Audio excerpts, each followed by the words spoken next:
few years ago, Mark was rehearsing on the organ, and a member of this congregation, who has since moved away, walked in and said, "I hate the organ," which is quite a dramatic thing to say.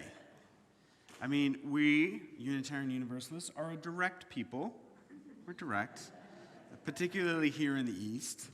But to walk up to a musician and tell them that you hate the instrument that they're playing is direct even for us, I think. But as Mark and I unpacked the comment, he told me that the woman shared with him that she'd grown up Catholic and that the organ reminded her of what it was like to be in church when she was younger. And here's where I allow myself a little liberty of projection, because I don't know this person at all, but I've served Unitarian Universalist churches for 17 years now, and I've seen this dynamic many, many times. Did she really hate the organ, or did she hate the feelings the organ dredged up in her? Feelings of shame, of not being worthy, of being a sinner. And when you're a child and you are being flooded with emotions of self-loathing in a place that is defined by a very particular instrument, then it's no wonder that you hate the sound of that instrument. And the organ can give off some pretty ominous vibes, which maybe, I don't know, maybe that's its intent. I don't know. If the organ's big enough, it just flows right through your whole body like a wave. So did she hate the organ, or did she hate being taught to hate herself, an experience that she associated with the organ? And I'm not here to drag Catholicism. I believe some Catholic communities are very liberative and supportive, but we all know that some have also caused tremendous damage. And this is something that as UU ministers and music directors, we're constantly sort of dancing with, because 90% of you have converted from some other religion, and you converted for a reason. And for some of you, it's not much of a reason at all. You just stopped believing the story that you were raised with. You went search for another community.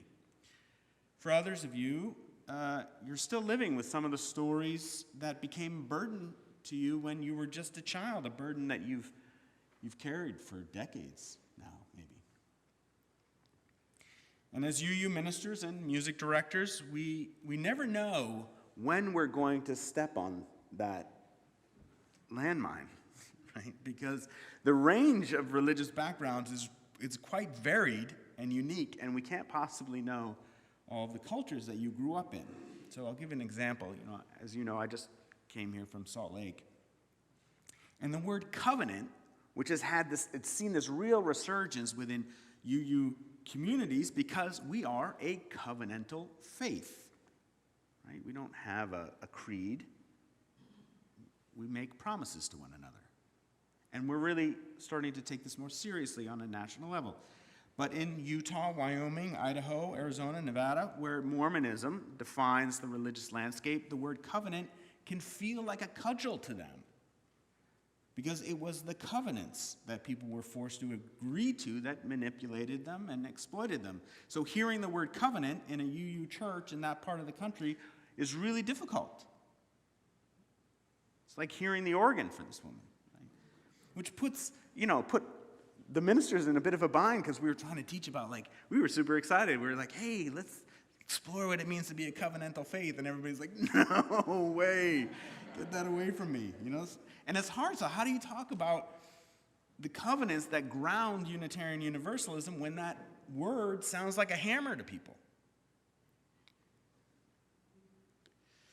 And so every UU minister has a story of a landmine that they've stepped on without knowing it, because our sources are diverse. We can't know them all.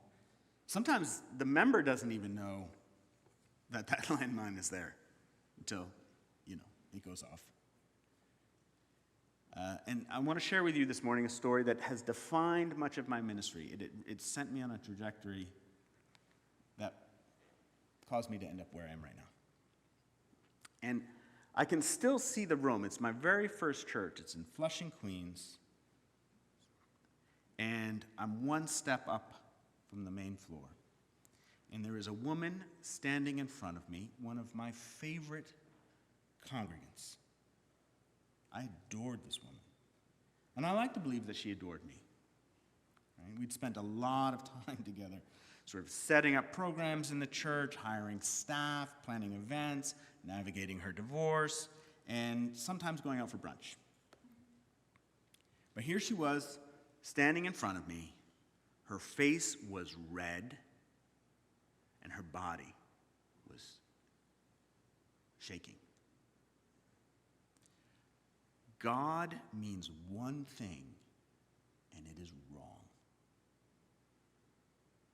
God means one thing, and it is wrong.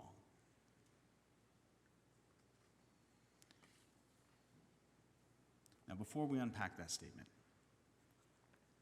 understand that this woman was the chair of the religious education team. She was the chaperone for our neighboring faiths. We lived in Queens, New York, which may be the most diverse place on the planet. There were 170 languages spoken in the public schools. It was, talk about, pray for those teachers. But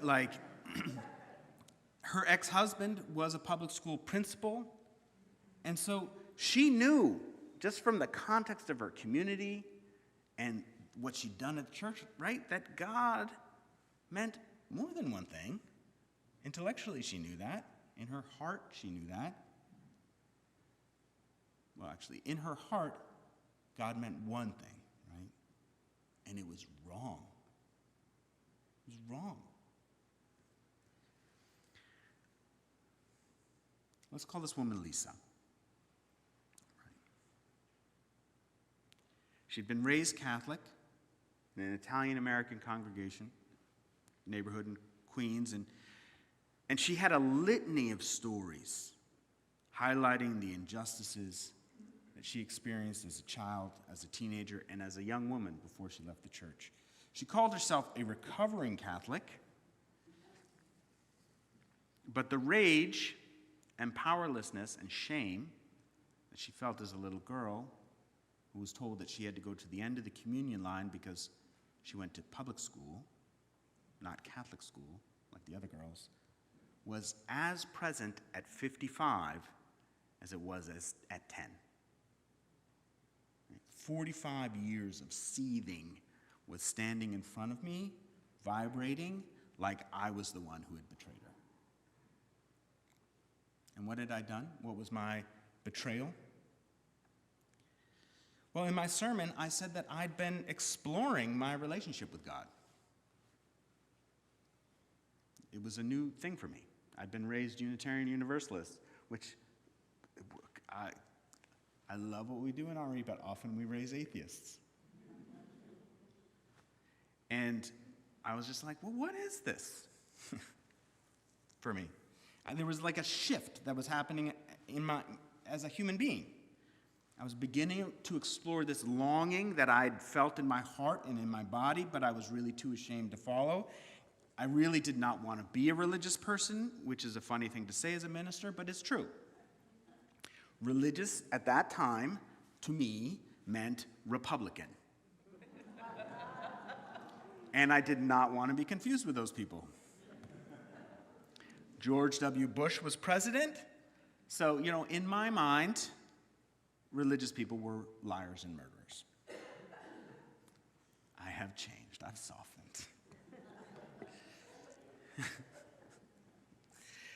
Also, the clergy sex abuse scandal was heavy in the air. This is, 2008, right? I had been in seminary in Massachusetts in the early 2000s when the Boston Globe had started writing about the widespread abuse and cover-up that had taken place under cardinal law and worldwide under Pope John Paul II. And we watched the horror unravel in front of our eyes. And as seminarians, we had so many discussions about the unassailable authority of the clergy and how this allowed for the level of abuse to go on for so long. And in our many discussions about spiritual abuse, it was really still connected to sexual exploitation. So even 8 years later, as I listened to Lisa tell me about how she was raised, I honestly never connected it to abuse because it wasn't sexual. But it was abuse. She'd been spiritually abused. And here, her minister, whom she adored, was preaching about exploring his relationship with God. And on some level, she was worried, so worried, that her church would become unsafe for her. And I didn't know what to do in the moment because I didn't understand that she'd been abused. I understood that she hated the nuns and how they treated her, and that the theology made no sense to her, and that the extreme wealth and hoarding seemed to exist in contrast with Jesus' message about serving the poor. And there was hypocrisy. But I didn't understand the spiritual abuse. Now, in my defense, I was only a few years out of seminary, and they don't actually have classes on spiritual abuse in seminary. They probably should. But it's not that my seminary was necessarily invested in spiritual bypassing, but like many institutions and people, they were invested in the idea that religion in the abstract was good or pure, like that there was a thing that religion was good. And it only deviated into damaging places as a result of certain people. Now, today, I believe it's actually this investment in the idea of some ontological goodness or purity that actually gets us into trouble. Even Unitarian Universalism, which has been set up as a parry to so many of those religions that many of us were raised in, has a shadow, has an unexplored shadow. But we'll get to that in a minute. Before we get there, we need to talk about what actually happens to victims of spiritual abuse. And for the purpose of the sermon, I'm going to define spiritual abuse as the coercion and control of an individual in a spiritual context. The coercion and control of an individual in a spiritual context. And this abuse may include manipulation, exploitation, forced accountability, being silenced, pressure to conform, pressure to keep secrets.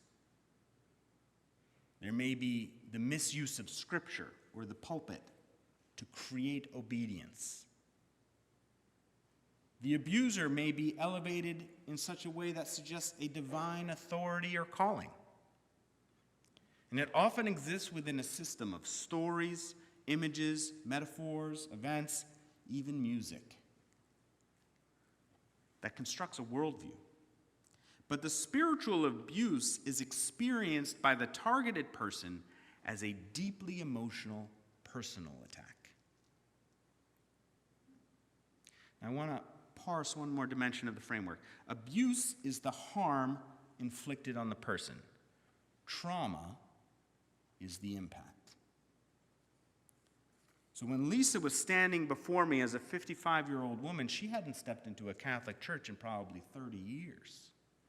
The abuse was in the past. The trauma was there in the moment. And she'd lived for 30, 40, maybe 50 years with trauma.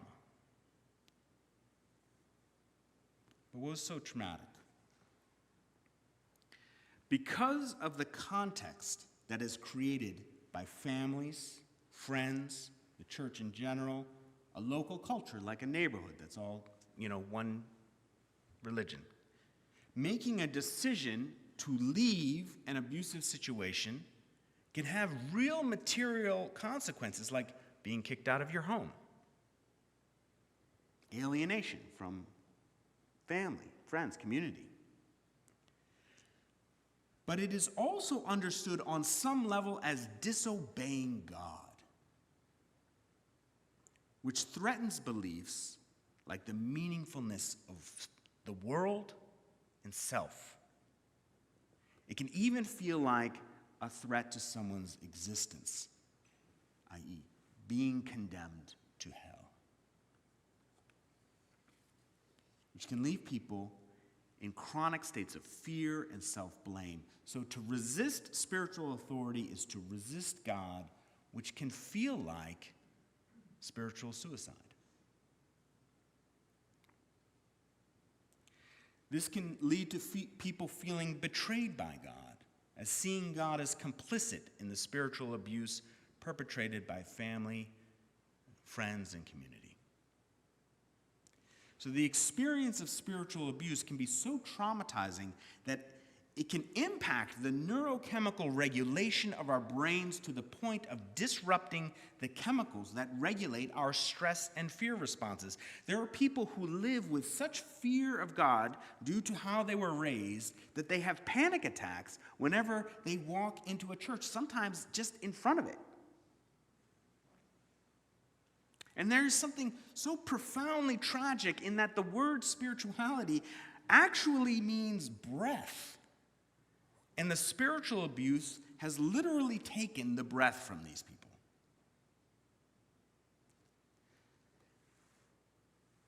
Because a lot of the abuse begins when we're children and we don't yet have language for it, the effects that live latent in parts of our brain they're just not governed by language. And Babette Rothschild calls it the speechless terror, because the body remembers. It knows the reverberation of the organ. But we just don't know how to talk about it. And people who at one point may have expected God to be a savior or at least a protector may now begin to understand that God is cruel or guilty, or in the case of my congregant Lisa, wrong, just wrong. And of the people who do find their way out of spiritually abusive situations, some people just reject God entirely and assume a militant atheism. Others attempt to find another community, but wrestle with a range of emotions: fear, suspicion, anger. And when Lisa was standing before me, red and shaking, I was confused. I thought that invoking my own spiritual journey was relatively innocuous. It was not the main part of the sermon at all. It was kind of like a side show. In fact, in those days, I was really quite an orthodox Unitarian Universalist. But it wasn't the words I said, but what Lisa heard that made her afraid, which came out as anger. And the next line is not for everyone. And I hope that those who don't need it can just let it come for those who do. And it's simply this: no one should be abused. You did not deserve to be abused, and I am available for anyone who wants to talk.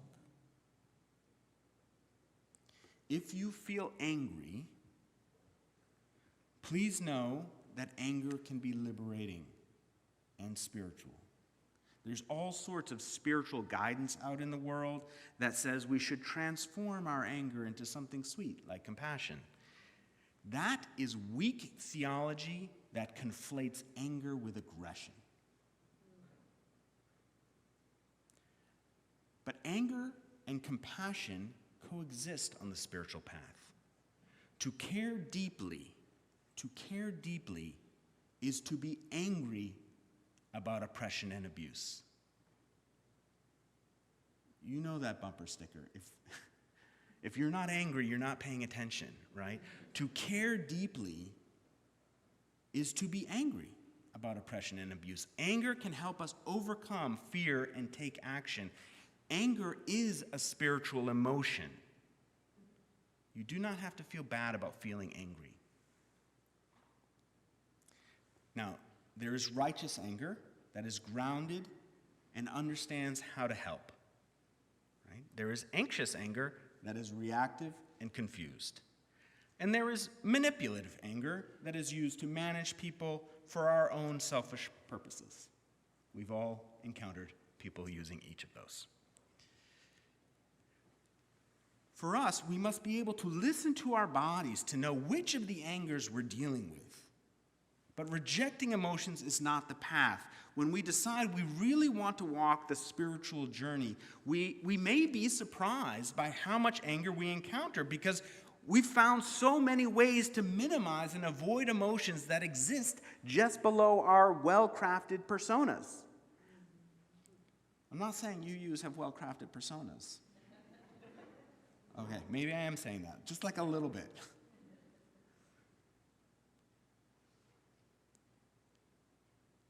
But why should we bother? Right? Why not just come here and be like, that place is the worst? Right? Because a lot of UU churches do that. Particularly in the South, in my experience. They're like hotbeds for like, those people are terrible.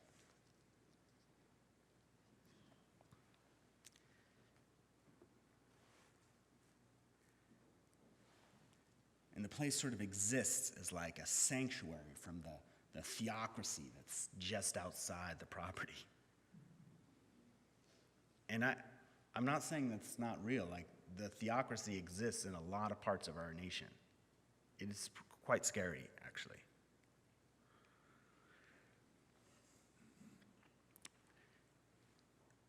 But here's why I think we should bother. So 15 years later, what was triggered in Lisa, or what triggered her so greatly, is that the world did feel unsafe, but within the confines of the church walls, the nuns couldn't get at her, right? She gave so much time and energy to her new church, but she still lived like to quote Baldwin, she lived like a butterfly that had been pinned in a display, unable to really express her own sense of meaning because of this childhood trauma that kept her stuck, right? And this is where the shadow controls a lot of contemporary Unitarian Universalism. We have become a refuge for people who were spiritually abused and who live with trauma. And I am so grateful that our doors are open to people like that, right? Who are going through that, who are looking for a safe place. I am so grateful that we are that home. And in some ways, these abusive organizations continue to control and circumscribe what is possible within Unitarian Universalism because we haven't addressed the trauma that a lot of our people live with. We're like, what? No. We have no curriculum for this, which is bizarre. We used to have one, and it's been out of print for like 20 years. It's called the Haunting Church. And we really don't talk about it anymore, right? We sort of put it in a box and we pretend like it's not there until someone steps on the landmine and plays the organ, and someone's like, "Oh, I hate the organ." That's not what you did this morning. Now, don't hear me saying any of this glibly, right? I don't live with spiritual trauma personally, but I do live with trauma that comes from abuse. I have not spoken to my abuser in years. Most days, though, I don't think about it, but some days I do. Some days I do. Dealing with how we were raised is not easy, and I'm not asking you to do an easy thing. But I believe in liberation. I believe it is crucial for us to explore how we can use our experiences to heal a society dehumanized by injustice. I could be somewhere else trying to do this work. I'm here because I believe in you as those people. Many of you are like, no, I don't want that job. But here we are. Liberation theology, popularized in Latin America, invites us to seek revelation in the poor because God is incarnated in the poor. It's a theology that's designed for its context, right? UU situation, UU context. Maybe we need to search for our liberation theology in a way that invites us to seek revelation in what got us into this room. For some of us, that's trauma. Right? It is perhaps here that we're able to understand how to encounter our vision for justice, not as retribution, but as healers. And the world needs some healers. The Sufi poet Rumi, and in particular the translations by Coleman Barks, have been the best-selling poems in North America in every genre for the past 2 decades. We love sacred poetry, poetry about the love affair with God. We love it so much, we buy it more than everything else. And Coleman Barks has been criticized for removing some of the more explicit Islamic references, but we know he was a Muslim. We know he was singing about his beloved, his singing to God, which is actually why we buy these books. One of the main attractions to his poetry seems to be this direct spiritual connection and insistence that revelation hasn't ended, that it exists in the moment, and as a culture, we love it. We buy a ton of this poetry every year, over and over and over again. We give it as gifts because we're like, you should read this. It'll transform your life.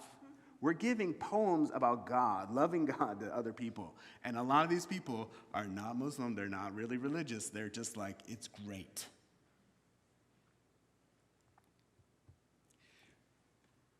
Religion helps us explore our origin and our destiny. And it shapes the meaning of our experiences, and it gives us access to the incomprehensible mystery. And I believe that it exists because there's a longing in each of us, a longing for connection and communion, a desire to experience our source, whatever that is, whatever you want to call it, however you experience it. This is why we read so much Rumi. Even as membership in churches is collapsing, we are out there seeking for spiritual connection. So I'm not saying that you have to find God or anything like that. Please don't hear me say that. And if you do, it does not have to be like a loving, compassionate golden beam of light. It can be a fearsome warrior. I was there's a woman who hugs everybody. It's called Amma. And I was in her temple in India, and I was shocked. Like, this is a woman who's hugged like 30 million people. That's her ministry. She doesn't preach. She hugs people. And people are crying, right? Because that's how much we need hugs in this world. And I get to her temple, and it's a Kali temple. So people who are maybe unfamiliar with Kali, she's like fearsome. She's got like a ton of arms, swords and weapons, and she's even got the severed head of a guy holding up. And I'm like, holy smokes, this is a Kali temple? And somebody was like, yeah, Kali is sometimes Kali's about compassion. Sometimes you have to be like, cut that out, sister. Right? Like, it's over. Sometimes, like, you need a defender. So, like, if that's what happens for you, fantastic. You don't have to have a spiritual power in your life. It's not required at you churches. But what I would love for us to do is take the pin out. Just to take the pin out. Because that is allowing the abusers to continue to determine what kind of religion we do here. That pin doesn't allow us to sing our own songs. It blocks our access to revelation.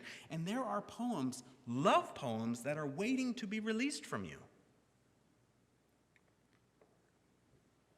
Richard's got a whole book of them. So, earlier I asked, why should we bother? And I believe we do this work because there are people who need us. There are people who need to hear a story of liberation because they are suffering right now. And our experiences, all of you know this already, our experiences, once healed, can help someone else. Someone did that for us. You are the key to the healthy world. Not me as minister. I mean, me maybe as just a person, I am the key. But you are the key to the healthy world, the non-believer, who's actually a believer in love and tenderness and compassion and righteous anger channeled to liberate our world. And we don't have to play the organ. Personally, sorry, Mark, I don't like it that much. It's okay. I like the drums.